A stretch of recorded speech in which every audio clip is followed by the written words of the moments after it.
ట్రెక్కింగ్లో కూడా ఎంజాయ్ చేశా. జైలు కష్టమేగా, జైల్లో కూడా ఎంజాయ్ చేస్తా. డాన్సింగ్ అయింది, ట్రెక్కింగ్ అయింది, జైలింగ్కి సిద్ధంగా ఉన్నా. చేసుకోమని కూడా చెప్తున్నా. ప్రజలున్నారు, అంతిమంగా ప్రజలున్నారు, భగవంతుడు ఉన్నాడు. తప్పు చేశానో రైట్ చేశానో ప్రజలు నిర్ణయిస్తారు, భగవంతుడు నిర్ణయిస్తాడు.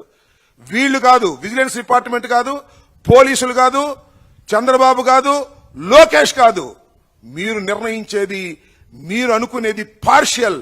మా మీద కక్ష కడుతున్నారు. ఎందుకు కడుతున్నారు? అంబటరాంబ మీద కక్ష.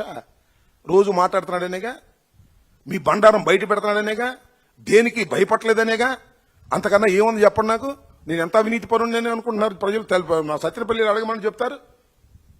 దుర్మార్గం అంటున్నా. మీ దుర్మార్గాలకు భయపడితే రోజు చంపుతారు మమ్మల్ని.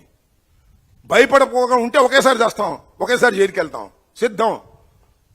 మళ్ళా చెప్తున్నా, మీ ద్వారా లోకేష్కి చెప్తున్నా, ముఖ్యమంత్రిగా డిఫాక్టోగా యాక్ట్ చేస్తున్నాడు లోకేష్. ఒకసారి ఓడిపోయి మంగళగిరిలో రెండోసారి గెలిచి ఇది పండగ అనుకుంటున్నామేమో, ఇదేమో నీ వాపు బలం అనుకుంటున్నామేమో. అన్నిటికీ ఒక రోజు వస్తుంది, గుర్తుపెట్టుకోమని కూడా లోకేష్, ప్రధానంగా లోకేష్దే ఇది పని, చంద్రబాబుది కాదు. చంద్రబాబు అదొక టైప్ మనిషి. తడిగుడ్డలతో గొంతులు కోసేది చంద్రబాబు. ఇతను ఎవనైనా లోపలేసేసి బతుకుదాం అనుకుంటున్నాడు. ఎన్ని ఎర్ర బుక్కు, రెడ్ బుక్కు, ఈ బుక్కులు చాలా చూసాం. నీ రెడ్ బుక్కి నా కుక్క కూడా భయపడదని చెప్పాను, ఇప్పుడు కూడా భయపడదని చెప్తున్నాను. నీ రెడ్ బుక్కి, నీ అరెస్ట్కి వేసుకోండి, ఎన్ని వేసుకుంటారో. విజిలెన్స్ అన్ని ఫాల్సే నాకు తెలుసు, నా ప్రజలకు తెలుసు. నేను ఓడిపోవచ్చు, కానీ ప్రజలనే వాళ్ళకి తెలుసు, మనసుకు తెలుసు. నా సత్యనపల్లి నియోజకవర్గ ప్రజలకు తెలుసు, నన్ను గెలిపించినటువంటి ప్రజలకు తెలుసు. వారి ద్వారానే మంత్రి అయ్యాను నేను.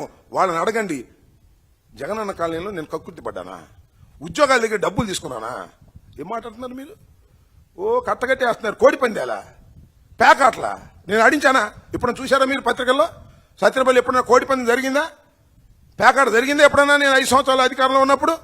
కానీ పేకాటను కోడి పందేలు ఆడించాను డబ్బులు తీసుకుని. మీ ఇష్టం వచ్చినట్టు కథలు వెళ్తున్నారు, అల్లుకోండి. ధైర్యంగా ఎదుర్కోవడానికి సిద్ధంగా ఉన్నామని కూడా ఈ సందర్భంగా చెప్పదలుచుకో. అహంకారం తీస్తాం, తోలు తీసి కింద కూర్చోబెడతాం. మీకు ఒళ్ళు ఒక్కొక్కళ్ళకి మీకు ఎక్కడెక్కడ ఉన్నో తెలియట్లా. మీకు అహంకారాలు పెరిగిపోయినాయి. మీకు ఆధిపత్యపు అహంకారంతో అధికారుల మీద దాడి చేస్తే మిమ్మల్ని ఎలా తీసుకెళ్లాలో, ఎలాంటి శిక్ష పడాలో మీకు ఖచ్చితంగా చేసి పెడతాం. మీకు ఇష్టారాజ్యంగా చేయకండి. అహంకారంతో నడినెత్తి కళ్ళు నెత్తికెక్కాయి మీకు. ఈ ప్రభుత్వం చాలా త్రికరణ శుద్ధిగా అందరం కూర్చొని మేము కలిసికట్టుగా ఉన్నాం ఇక్కడ.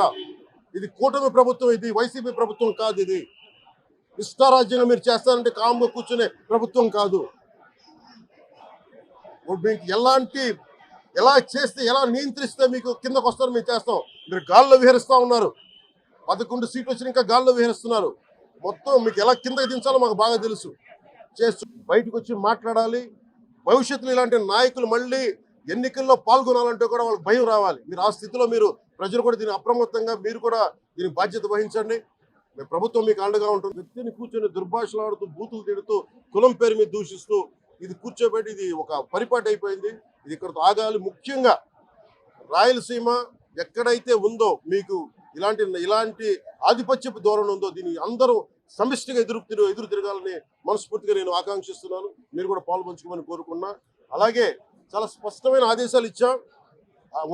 పోలీసు ఉన్నతాధికారులకు కానీ, కలెక్టర్ గారికి కానీ, ఎమ్మెల్యే గారికి, మొత్తం అందరం కూడా సమిష్టిగా ఒకటే నిర్ణయం తీసుకుని ఇలాంటి భవిష్యత్తులో రాకుండా, పునరావృతం కాకుండా ఉండాలని మనస్ఫూర్తిగా మేమందరం నిలబడి ఉన్న ఈ మాట మీద. అందుకని తెలియజేసుకుంటూ ఇప్పుడు గాలివీడు మండలంకి వెళ్ళి ఎలా జరిగింది వీటి మీద నేను అక్కడ మాట్లాడుతాను.